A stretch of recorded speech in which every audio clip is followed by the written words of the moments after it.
Alors donc, vous avez vu, elle confirme depuis 2009, et vous avez de toute façon ici la preuve. Ce qui colle aussi à la parole de Dieu, c'est dans Apocalypse 12, 12, on nous dit, c'est pourquoi, encore une fois, je viens de vous parler du chapitre 12, que toutes ces choses-là, le dragon, le rapport avec dragon, le dragon et Chronos, Saturne, là on le voit encore, le rapport, vous le voyez ici, la tempête, la rage qui fait, qui se produit sur Saturne en même temps que cet homme-là prenne la position importante numéro un dans la Terre, sur la Terre, c'est-à-dire il prend la présidence des États-Unis, c'est l'homme le plus puissant sur la planète. Ça commence à être différent là maintenant parce qu'ils détruisent les États-Unis, mais en 2009, les États-Unis étaient la première puissance au monde. Donc cet homme-là avait énormément de puissance, non seulement militaire, mais aussi politique, l'influence sur les Nations Unies, un tas de trucs que les États-Unis étaient leaders. Et donc, c'est pourquoi réjouissez-vous, cieux, et vous qui habitez dans les cieux, malheur à la terre et à la mer, car le diable est descendu vers vous, animé d'une grande colère, sachant qu'il a peu de temps. La colère s'anime. Maintenant, on va regarder l'évolution de cette tempête-là. Les scientifiques étudient l'évolution de la grande tempête saturnienne. On est en 2010-2011. Vous avez vu que la femme mentionne que la tempête est énorme, c'est un record de système solaire. Elle a 2000 km d'œil. Maintenant, ici, quand on regarde les kilométrages, 34, on parle de 34 000 du nord-sud et 9200. On parle de kilomètres ici, ça a grandi. Tous les kilométrages qu'on nous donne de cette tempête-là ont quadruplé. Donc, cette rage-là continue de s'animer. Et je vais vous laisser faire la recherche parce que je ne veux pas passer trop de temps là-dessus.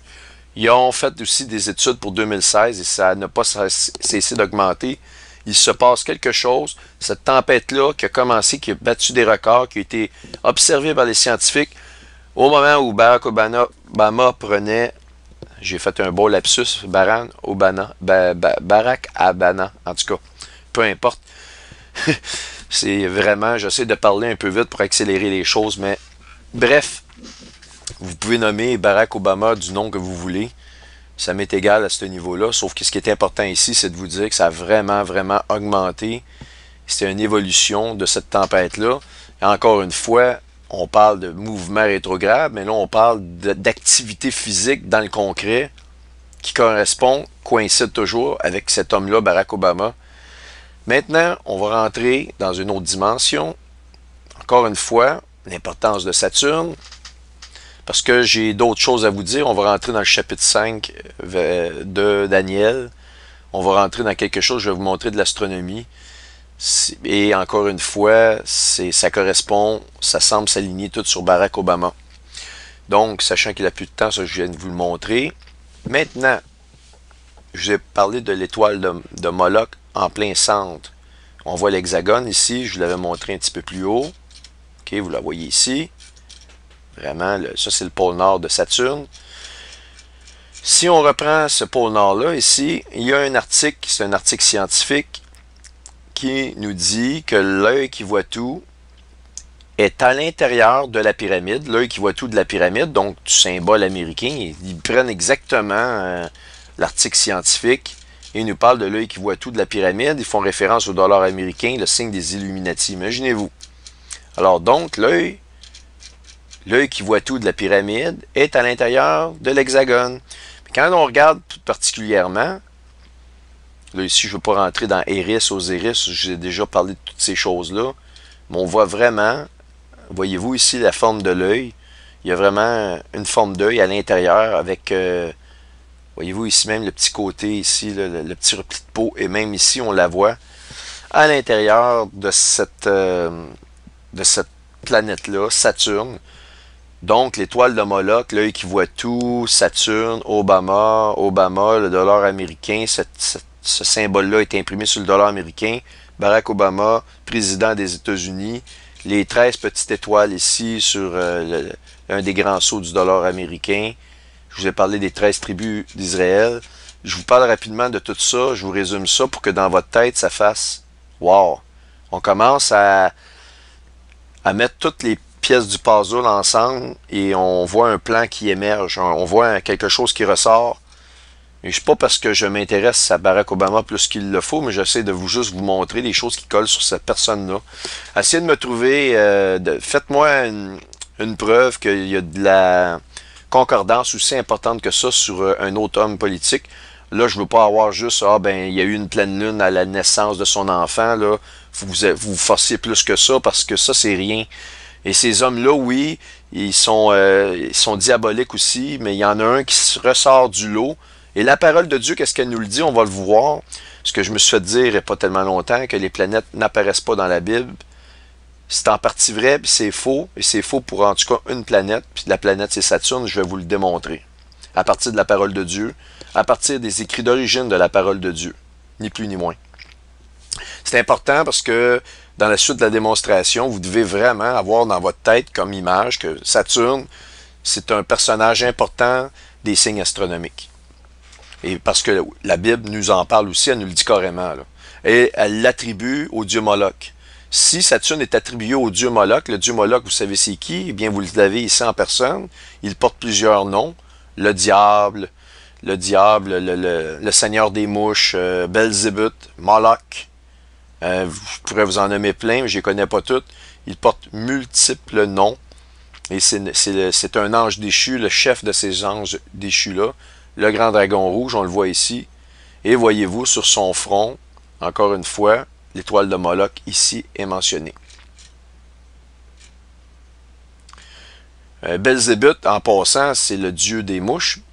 Et Barack Obama, vous l'avez vu combien de fois avec des mouches. Et même, lorsqu'il est arrivé à Washington, ils ont dû faire appel au service d'un exterminateur. Il y avait tellement de mouches à l'intérieur de la Maison-Blanche que les gens étaient plus capables de vivre. Ils sont obligés ils comprennent pas si c'est jamais arrivé.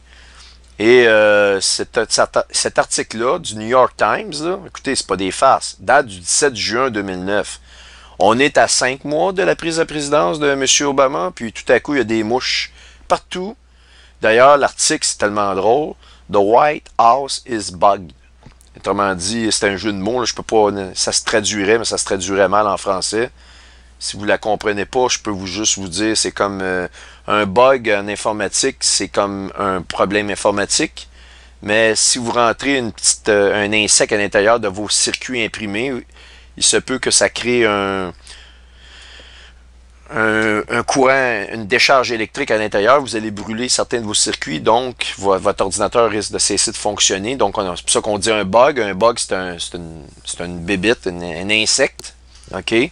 Donc, c'est un jeu de mots. Un bug en informatique, c'est comme un bug, un insecte à l'intérieur de votre informatique. On dit un virus. Vous avez un virus informatique, évidemment.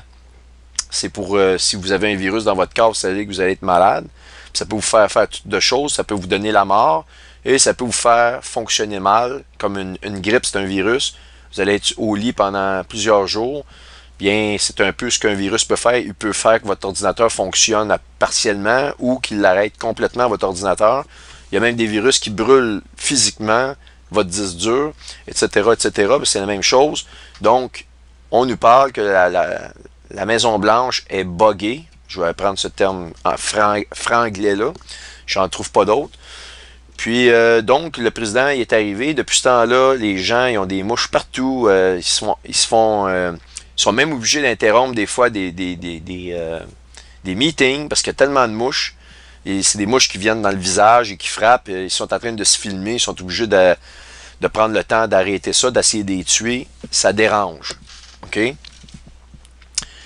Là, ici, bon, j'ai fait une traduction des lampes anti-mouches ici, des responsables à la Maison-Blanche. Oui, ça, c'est un extrait en français de l'article. Des responsables à la Maison-Blanche disent que des mesures énergiques d'extermination ont été entreprises au cours des dernières semaines. Des lampes anti-moustiques ont été installées dans la suite du Conseil de sécurité nationale et du bureau de presse inférieur. Wow! Ils vont même mettre des lampes anti-moustiques, là. Les membres du personnel se sont fait remettre des tapettes à mouches, dont une personne en particulier Brian Mosteller la tenait bien en main lors des entrevues télévisées de M. Obama. Fait qu'imaginez-vous, c'est ce que je vous dis, ça dérangeait. Puis là, ils disent en blague, M. Obama, évidemment, c'est un dieu, il a bien performé, il dit tout le temps des bonnes choses, lui. Donc, blablabla, ici, on fait une blague. Certains membres du personnel ont demandé une intervention chimique, mais cela a été rejeté. Mais imaginez-vous si des gens demandent qu'un exterminateur vienne intervenir chimiquement, c'est parce que ça doit déranger pas mal.